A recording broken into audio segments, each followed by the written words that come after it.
ان الحمد للہ نحمده ونصلی علی رسولہ الکریم اما بعد۔ یہ دنیا فانی ہے، جو یہاں پیدا ہوا ہے، آیا ہے، وہ جانے کے لیے آیا ہے، سدا کسی نے نہیں رہنا۔ آج ڈاکٹر عامر لیاقت اس دنیا کو چھوڑ کے اگلے جہاں کی طرف روانہ ہو گئے ہیں۔ ہر انسان نے موت کا ذائقہ چکھنا ہے، اس دنیا کو چھوڑنا ہے۔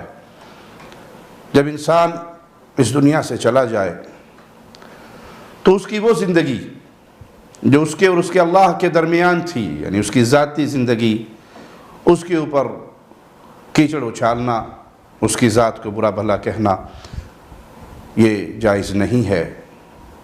ہاں، اگر کوئی شخص اس حال میں گیا کہ اس کے عقائد، اس کے افکار لوگوں کی گمراہی کا ذریعہ بن سکتے ہیں، تو ان افکار کا، ان نظریات کا رد کرنا یہ اہل اسلام پہ لازم ہے، تاکہ لوگ فتنے کا شکار نہ ہو۔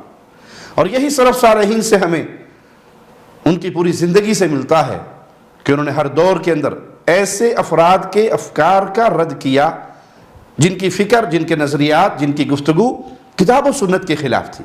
ان کی ذات کو کچھ نہیں کہا، ان کے ذاتی معاملات وہ ان کے اور ان کے اللہ کے درمیان ہیں۔ وہ رب کے پاس جا چکے ہیں، اپنے اللہ کے سامنے حاضر ہو چکے ہیں، اللہ جو چاہے ان کے ساتھ معاملہ کرے۔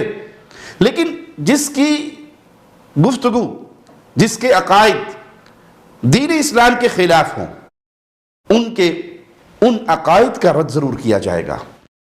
ڈاکٹر عامر لیاقت نے مختلف ٹی وی چینلز کے ذریعے بہت شہرت پائی، لیکن اگر آپ ان کی زندگی پہ نگاہ دوڑائیں گے تو وہ شرک کی دعوت دینے والے رہے۔ ان کا یہ جملہ آن دی ریکارڈ موجود ہے کہ اس علی نے علی کو زمین پہ بھیجا۔ موسیٰ نے تو ہارون کو مانگا تھا، مصطفیٰ نے علی کو مانگا نہیں، علی نے علی بھیجا تھا۔ وہ یا علی مدد کہنے والے، وہ غیر اللہ کی پکار پر ایمان رکھنے والے، اور وہی قبر پرستوں والے عقائد۔ صحابہ کی گستاخی کے بھی ان کے کئی کلپ موجود ہیں جس سے ان کا رجوع ثابت نہیں ہے، سیدنا امیر معاویہ کی توہین میں، سیدنا ابو سفیان کی توہین میں، بلکہ پوری بنو امیہ کے خلاف جو اس نے زبان دراز کی، امام باڑوں میں جا کر مجلسیں پڑھتے ہوئے، وہ موجود ہیں آن دی ریکارڈ، اور اس سے رجوع ثابت نہیں ہے۔ صحابہ کا معاملہ بڑی عظمت والا معاملہ ہے، لیکن کسی بندے کی فکر کو پہچاننے کے لیے سب سے پہلے عقیدہ توحید ہے۔ سب سے پہلے یہ چیک کیا جائے گا کہ یہ عقیدہ توحید میں کیسا تھا۔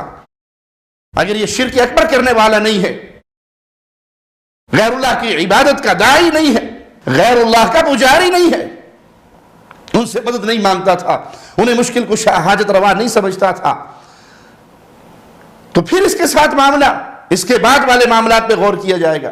لیکن جو عقیدہ توحید کے مسئلے پر فیل ہو، اس کی وفات پر مغفرت کی دعاؤں کی پوسٹیں اور لوگوں سے یہ طلب کرنا کہ اس کے لیے دعا کی جائے، کسی اہل شرک کے لیے مغفرت کی دعا نہیں کی جا سکتی جب تک یہ علم نہ ہو کہ یہ اپنے اس شرکی عقائد سے توبہ طائب ہو چکا تھا۔ اگر شرکی عقائد سے توبہ طائب ہو گیا، پھر اس کے لیے مغفرت کی دعا ہوگی۔ اس کی جو ذاتی زندگی ہے، ہم اس جملے کو پھر دوہرا رہے ہیں، کسی شخص کی ذاتی زندگی، وہ اس کی شادیوں کے معاملے پر ہو، وہ اس کے اور اخلاقی معاملات پر ہو، وہ اس کے اور اس کے اللہ کے حوالے کر دے۔ آپ کو اس کی ذات سے کیا تکلیف ہے؟ ہاں، اگر کسی کے افکار، کسی کے نظریات کتاب و سنت کی تعلیم سے ٹکرائیں تو پھر سلف صالحین نے اہل شرک اور اہل بدعت کا رد کیا، ان کے عقائد کا رد کیا۔ ہم آج تک رافضیت کا رد کرتے ہیں، ان کے عقائد کا رد کرتے ہیں، قادیانیت کا رد کرتے ہیں، قبر پرستی کا رد کرتے ہیں، ابن عربی کے باطل گمراہ عقائد کا رد کرتے ہیں، منصور حلاج کے باطل عقائد کا رد کرتے ہیں۔ تو کسی کے عقائد کا رد کرنا اور معاملہ ہے، اور کسی کی ذات پہ، اس کے ذاتی معاملات پہ کیچڑ اچھالنا، اس ذاتی معاملات کو اللہ کے حوالے کر دیجئے۔